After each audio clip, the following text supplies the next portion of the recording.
इलाज कराने के लिए, हम अपने बच्चे को पढ़ाने के लिए जीवित मास्टर के पास भेजते हैं, और दूध के लिए जीवित गाय को रखते हैं, भैंस को रखते हैं। सब चीज में जीवित चाहते हैं, पत्नी जीवित चाहते हैं, बच्चा जीवित चाहते हैं। फोटो वाले बच्चे से, फोटो वाली पत्नी से कुछ काम नहीं चलेगा, जिंदा चाहिए।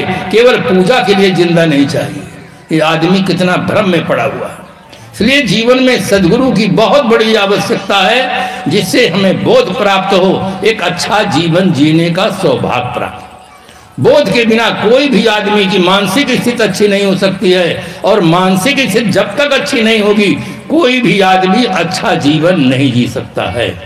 इसलिए बंधुओं, सद्गुरु की उपासना करें, इष्ट हमारे प्रत्यक्ष होना चाहिए, और कहीं कोई प्रत्यक्ष इष्ट नहीं है। प्रत्यक्ष इष्ट केवल संत और गुरु के रूप में पाए जाते हैं। इसलिए इनकी उपासना भक्ति करने से हमें ज्ञान बोध प्राप्त होता है, सत्य का बोध होता है, अंधविश्वास से छुट्टी मिलती है, दुराचरण से छुट्टी मिलती है, और हमें एक अच्छा जीवन, अप्रभावित जीवन, निर्मल जीवन जीने का सौभाग्य प्राप्त होता है। साहब कहते हैं, नख सिख तजे विकार, नख से शिखा तक के विकारों का त्याग करना चाहिए। जीवन में जितने दुख मिलते वो निज दोषों के कारण ही, पर जिसमें इतना ज्ञान नहीं वो दोष मिटाना क्या जाने। जब आदमी के जीवन में दुख आता है तब भगवान को दोष देता है, कलयुग के जमाने को दोष देता है, और अपना दूध का धोया हुआ बन जाता है। अपनी भूल को स्वीकार नहीं करता है, इसलिए उस जीवन में कोई सुधार नहीं होता। मैं एक उदाहरण दूं, जिसे आसानी से सबको बोध हो कि हमारे जीवन में जो दुख आता है वो हमारे ही भूल का परिणाम है। श्रीमद् भागवत महापुराण में एक बहुत सुंदर कथा आती है। कथा को बहुत ध्यान से सुनना चाहिए। कथा से ही व्यथा मिटती है, और व्यथा मिटने का संसार कोई उपाय ही नहीं। किसी व्यक्ति के पास एक ही बेटा हो, इकलौता बेटा हो, व्यक्ति खूब संपन्न हो, इकलौता बेटा हो, जवान हो, होनहार हो, अगर उसका एक्सीडेंट से शरीर छूट जाता है तो उसके मन में जो दुख होता है कोई थर्मामीटर नाप कर बता नहीं सकता है कितना दुख होता है। उसके मन की जो व्यथा है, अगर वो व्यक्ति श्रद्धा भाव पूर्वक कथा को सुने तो धीरे धीरे उसका दुख कपूर की तरह उड़ जाता है। इसलिए कथाओं को बड़े ध्यान से सुनना चाहिए। एक राजा है, उसका विशाल पतन हो जाता है। पतन होने पर वो कारण पर विचार करता है कि मैं चक्रवर्ती सम्राट, मेरा इतना विशाल पतन, इस पतन का कारण क्या है। अनुसंधान करता है कि मेरा पतन क्यों हुआ है। रूसो ने लिखा है, man is born free but everywhere in chains. आदमी स्वतंत्र होकर जन्मा है, अनेक बंधनों में जकड़ गया है। क्यों जकड़ा है, कारण क्या है। इसी प्रकार से चक्रवर्ती सम्राट राजा पुरुरवा अपने पतन के कारण पर विचार करता है। वहां भागवतकार लिखते हैं, स्वार्थस्या को विदम धिंग माम मूर्खा पंडित मानिनम यो अहमीश्वरताम प्राप्य स्त्री बिरगो खरवज्जिता। मुझे अपने ही हानि लाभ का कोई पता नहीं है, फिर भी मैं अपने को बड़ा पंडित मानता हूँ। अपने अहंकार के कारण से अपने को बहुत बड़ा पंडित बुद्धिमान मानता हूँ, और मुझे अपने ही हानि लाभ का कोई पता नहीं है। पतन के खास कारण पर जब वो विचार करता है तब वहाँ भागवतकार लिखते हैं कि मे तया नो अपकृतम रज्ज्वा वा सर्प चेत सहा रज्जु स्वरूपा विदुषो यो अहम यद अजितेन्द्रिय। जैसे मार्ग में रस्सी पड़ी हो और रस्सी को देखकर कोई व्यक्ति रस्सी में सर्प की कल्पना करके दौड़े और गिर पड़े, चोट लग जाए, तो रस्सी का कोई दोष, रस्सी का कोई दोष नहीं है।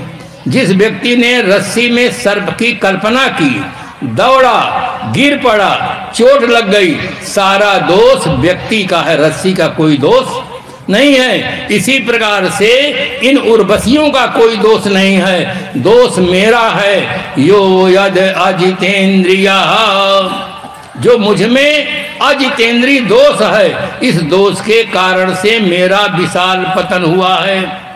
एक चक्रवर्ती सम्राट अपनी भूल को स्वीकार करता है कि मेरा पतन हुआ है, तो मेरे उसमें अजितेंद्रीय दोष के कारण से मेरा पतन हुआ। जैसे हाथी के पैर में सबके पैर समा जाते हैं, इसी प्रकार से अजितेंद्रीय दोष में सारे दोष जीवन के समाहित हो जाते हैं। अजितेंद्रीय दोष से ही आदमी को पराधीन जीवन जीना पड़ता है और अनेक समस्याओं को जन्म देकर उन समस्याओं के समाधान में ही अपना अमूल्य जीवन और तन मन धनादि स्वाहा कर देता है। इसलिए बंधुओं, इस दोष से मुक्त होने का प्रयास करें। साहब ने कहा, नख सिख तजय विकार, नख से शिखा तक के विकारों का त्याग करना चाहिए। और आज आदमी इन विकारों का त्याग नहीं करता है, हवन करता है, तीर्थाटन करता है, माला फेरता है और कुछ करता है। एक विद्यालय था, वहां निरीक्षक महोदय को आना था। निरीक्षक महोदय कुछ सन की प्रकृति थे। शिक्षकों को पता चल गया था कि जो निरीक्षक महोदय आ रहे हैं वे सन की प्रकृति के हैं। गणित का अध्यापक चाहता था कि हमारे को घंटे में ना आए तो अच्छा है, अंग्रेजी वाले सोचते कि हमारे घंटा में ना आए तो अच्छा है। किंतु जब संजोग ऐसा बैठा, जब आए वे निरीक्षक महोदय, बच्चों से पूछे कौन सा घंटा चल रहा है। बच्चों ने कहा गणित का घंटा चल रहा। उन्होंने कहा अच्छा एक प्रश्न लिखो। प्रश्न बोले, एक गाड़ी दिल्ली से कलकत्ता के लिए रवाना होती है, 60 किलोमीटर प्रति घंटे की रफ्तार से चलती है, तो बताओ मेरी आयु कितने साल की है। विद्यालय का वातावरण एकदम गंभीर हो गया। मास्टर सोचने लगे आज विद्यालय का रिजल्ट खराब हो जाएगा, हम ही नहीं बता सकते, बच्चे क्या बताएंगे। कैसा प्रश्न कर दिए। अगर प्रश्न करते कि एक गाड़ी दिल्ली से कलकत्ता के लिए रवाना होती है, 60 किलोमीटर की रफ्तार से चलती है, अगर उसको 10 घंटा लगता है तो कितने किलोमीटर की दूरी है, तुरंत गणित का छात्र लगा लेते 60 × 10 बराबर 600 किलोमीटर। अगर दूरी बता देते तो भी लगा लेते 10 घंटे में पहुंच जाएगी। मेरी आयु कितनी साल की है। वातावरण शांत हो गया। एक बच्चा उठकर खड़ा हो, गुरुजी मैं बताऊं। गुरुजी ने संकेत किया बैठ जाओ। हम ही नहीं बताएंगे, तुम क्या बताओ। कुछ देर बच्चा बैठा है, फिर उठ के खड़ा हुआ, गुरुजी मैं बताऊं।